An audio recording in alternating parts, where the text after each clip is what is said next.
Support comes from the Missouri Forest Products Association, saluting Earth Day on April 22nd with an ongoing commitment to help offset carbon emissions with sustainable harvesting of Missouri forests. Details at choosewood.com. Welcome to St. Louis on the Air. I'm Sarah Fenske. On Friday, jurors delivered a $20 million verdict against St. Louis County, $17 million of them in punitive damages. It came in response to a lawsuit from Police Sergeant Keith Wildhaber. Wildhaber accused the county police department of failing to promote him because he's gay and then retaliating after he complained. And now St. Louis County Police Chief John Belmar is in the hot seat. Over the weekend, St. Louis County Councilwoman Lisa Clancy called for his resignation. My colleagues on the council and I and other leaders in county government have heard week after week concerns by many community members of their treatment at the hands of the St. Louis County Police Department. Add homophobia now to the list of other complaints, mostly involving things like racism and racial profiling and other types of police misconduct. That's County Councilwoman Lisa Clancy. Joining us today to talk more about the fallout is St. Louis Public Radio reporter Jason Rosenbaum. Jason, welcome to the show. Thank you for having me. So we know that Councilwoman Lisa Clancy wants the police chief gone. What did you hear from other council members? I think I heard from three. I heard from Clancy, Kelly Dunaway, and Tim Fitch. And Kelly Dunaway told me that she's not sure that Belmar leaving is the right move because she's not sure that the person that comes after him would be much better, given that there's so many systemic issues with the St. Louis County Police Department, not just with the situation that you just mentioned involving Sergeant Wildhaber, but also whether the police department treats African Americans well or if they're just responsive to community needs. I think, though, that there is a hesitancy among the third person I talked to, Tim Fitch, who is a former police department chief. He certainly knows that role well. Yeah, the hesitancy is not only because he knows Belmar well, but because there's a tradition in St. Louis County that elected officials don't directly control the police department. The Board of Police Commissioners do. And there was an instance in 2013 where the county executive at the time, Charlie Dooley, tried to appoint people to the police board with the purported attempt of ousting him, even though Dooley denied that at the time. And I think it's weighing whether there needs to be major leadership changes and whether there should be a barrier between political officials and the police department. And what do we know about this board of police commissioners? Who's on it? Well, right now, three of the members are on expired terms, and the other two will be on expired terms starting next month. So Page can appoint the entire board. Wow. So that's a big move, and that's why his announcement yesterday that he's planning on appointing new members was so significant.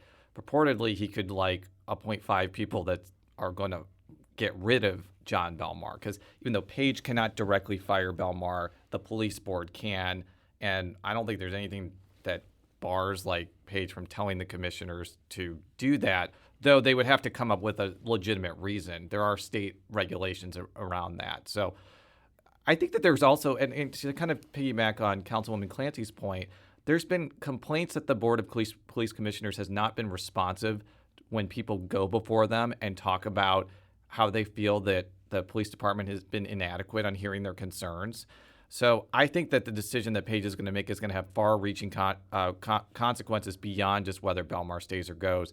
It's going to change the way the police department is overseen. What do we know about Page's relationship with Belmar up until this kind of shocking verdict? I'm not exactly sure, but I can't imagine it was as good as, say, his predecessor, Steve Stenger, who is now in jail, as everyone knows. I mean, Stenger all the time talked about how great Belmar's leadership was, even though Belmar was appointed chief before Stenger came in office. Now that Stenger is gone, and now that Page has the opportunity to appoint a completely new Board of Police Commissioners, it's also an opportunity to potentially have a relationship with somebody new and to also have both him and the council give some, bully pulpit direction about where the police department should go. Even though they don't directly control the police department, they do control the budget, and they can use the power of the purse to provide some direction for where the police department should go. So based on what we know about what came out at this trial, is it fair to blame the chief for this culture that the jury was obviously not happy about? I think that whether or not he's directly to blame, he's the head of the police department. And if there's a culture of anti-gay bias in the police department, then he's ultimately responsible, even if he himself is not homophobic. I think that just goes without saying. And from talking with Councilwoman Clancy last night, she said that this is an opportunity not only to instill more rigorous training about implicit bias within the police department, but all of county government.